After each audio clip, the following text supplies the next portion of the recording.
Good morning and welcome back to Mojospresso, a caffeine-inspired shot of inspiration and perspective to help you on your journey with the goal to win the morning and win the day.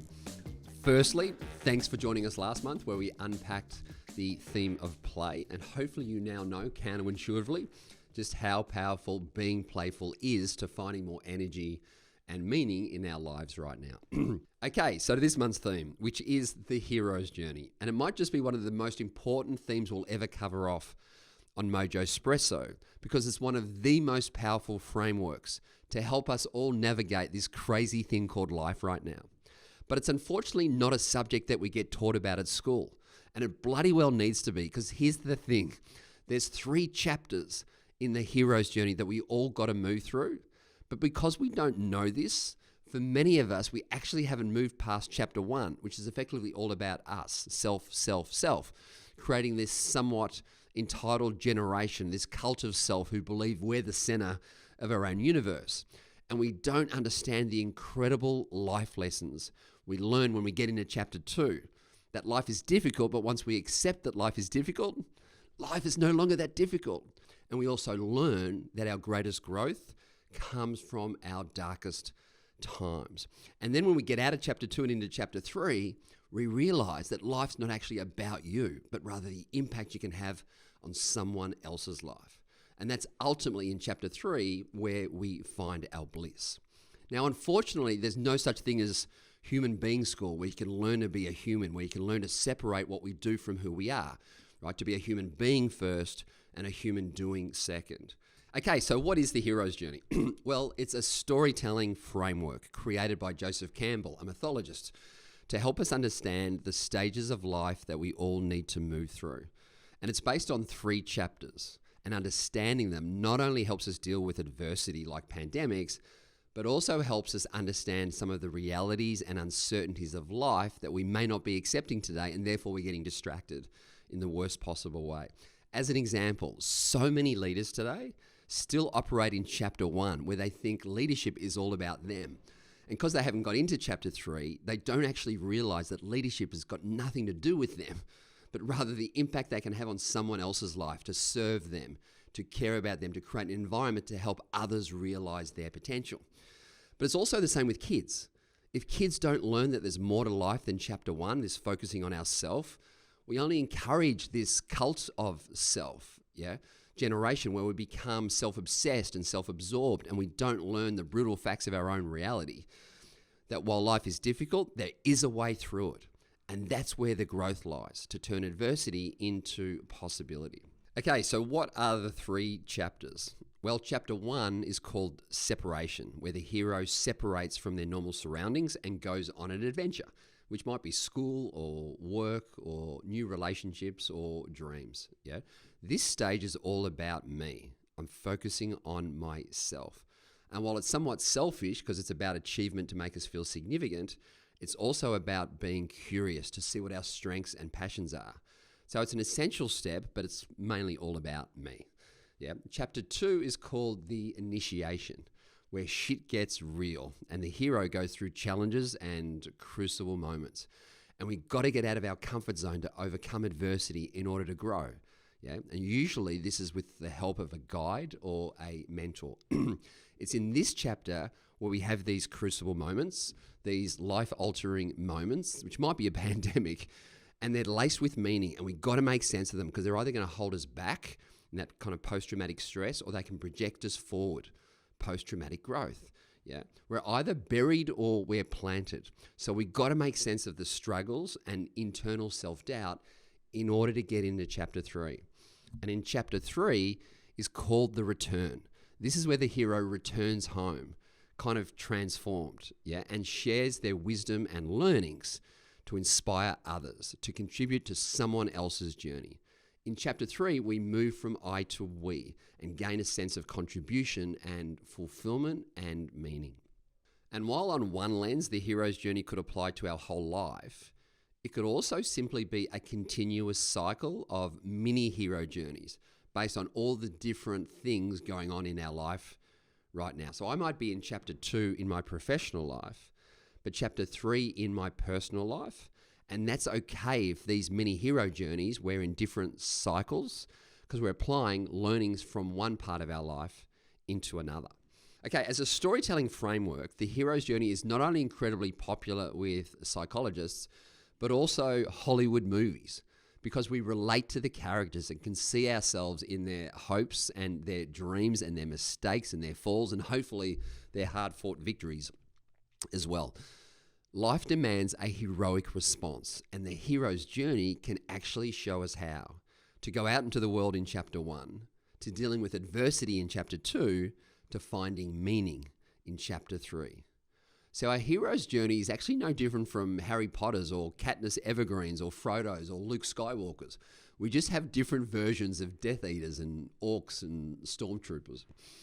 But let's just clarify for a minute what actually is a hero, as real heroes are very different from the classic Hollywood superhero where it's all about them.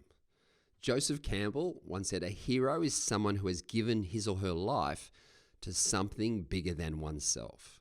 If you believe life is all about you, you're probably still in chapter 1 of your hero's journey. But if we can reach chapter 3, a humbler picture of a hero emerges. I heard a beautiful story recently about a guy who was trying to be a professional golfer, but never quite made it and eventually became a teacher. And he was lamenting to a fellow teacher how, I think it was Tiger Woods, who recently just finished way down the rankings but made millions of dollars as a consequence. And he said to his colleague, "I chose the wrong career." And his colleague responded, "No, you didn't. Society chose the wrong heroes." When you get into chapter 3 of your hero's journey, your definition of a hero dramatically changes, as does your vision of success. For me, heroes are people who have the courage to find themselves and then lose themselves and find someone else to love. They make sense of who they are and what they want, and then they let go of ego and fear, and they find this beautiful balance between courage and consideration. The courage to put themselves out of their comfort zone to realize their potential, and then consideration that at the end of the day, it's not about them, but rather the impact they can have on someone else's life. What's really important to acknowledge here is that each of us are on our own journey, and we've got to accept that so that we don't compare ourselves with someone else's journey, which just throws us off or distracts us or interferes as well. And don't let others interfere in your journey, telling you can't do something. Fuck that, what do they know? It's not their journey. We're all on different journeys and in different stages. The only person you should compare yourself with is who you were yesterday and aim to be that little bit better today. And if we're intrinsically motivated, we don't have to wait to be successful because we're motivated by the journey, not this external destination. So there's no finish line, but that's what kind of makes it exciting at the same time.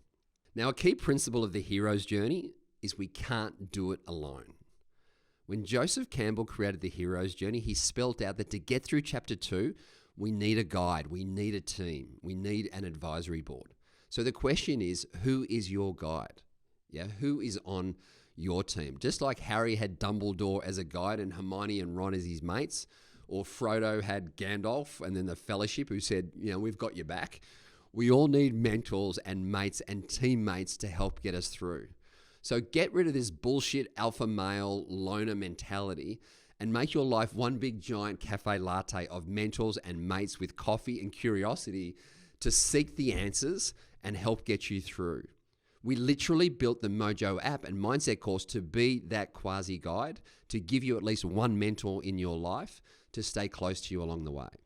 But for me, the key to all of this right now, especially where the world's at, is understanding chapter 2, that it's a struggle.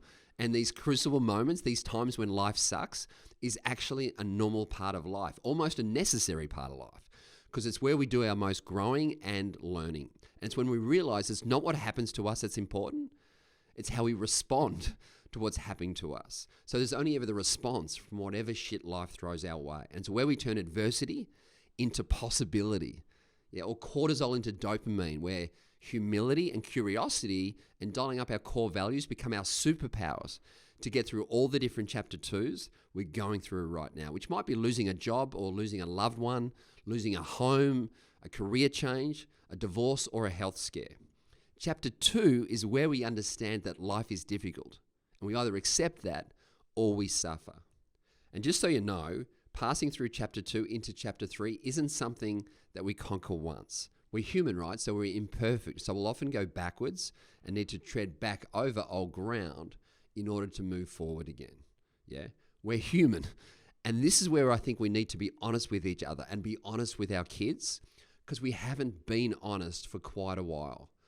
This bullshit men don't cry or it's weak to show our emotions has made the world think that vulnerability is a weakness when it's got to be the most courageous freaking strength there is.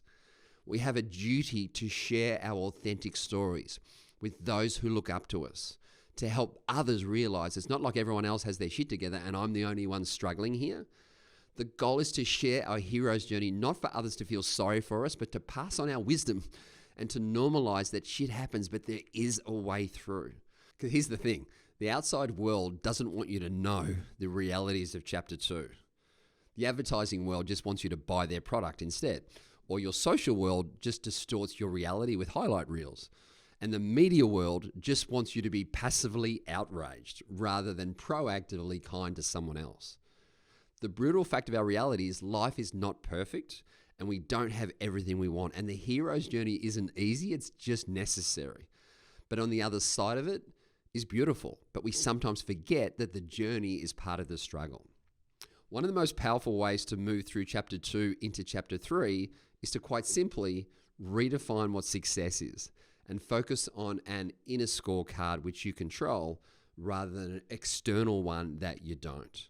The way to do this is to focus on what motivates you intrinsically and develop a belief system that says no matter what I achieve or don't achieve, I am worthy to go on my hero's journey.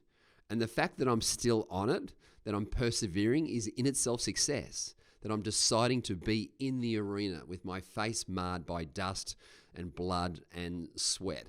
And in that way, you no longer have to wait to be successful. You no longer have to wait to be happy. And this brings us to chapter 3, the return. And what the hero brings back when they return is a story. And the giving of that story is this circle that never ends. Yeah, the imparting of wisdom with someone else to then go on their hero's journey. That's the most important part of the hero's journey, to give something back.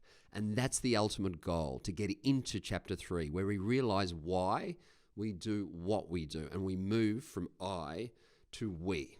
This is where we find our purpose, from achievement to fulfillment, from pain to perspective. But as you can see now, we got to work our bloody asses off to get there, to follow our dreams. And if we're motivated by realizing our potential, we'll actually want to do the work. Joseph Campbell said that when we're in chapter 3, we find our bliss. But he forgot to mention that we first need to find our blisters before we find our bliss. We need to do the work. And when you've made sense of it, and by the way, our mindset course actually can help you with that, please share it. It's our imperfections that connect humans. So please, please, please share your imperfect story with friends and colleagues and family members, because that's how we learn.